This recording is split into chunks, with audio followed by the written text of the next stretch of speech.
Welcome to Techie Leopard channel. In today's video, I'm going to show you how to track changes in Google Docs. First, open the Google Docs document where you want to track changes. Then click the pencil icon below the share button in the top right corner. From the options that appear, select a suggesting mode. This will activate the track changes feature. Now anything you add will be highlighted and any text you delete will be crossed out.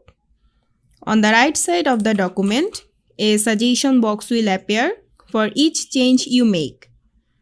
If you want to leave a comment on a change, simply click the text field in the suggestion box, write your response, and click reply.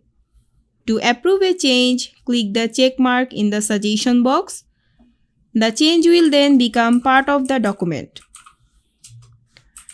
To exit suggesting mode, click suggesting in the top right corner and select editing. While in editing mode, you can still accept, reject or comment on suggestions, but you won't be able to create new ones. And that's it. I hope this video was helpful. If it was, please give it a thumbs up and don't forget to subscribe.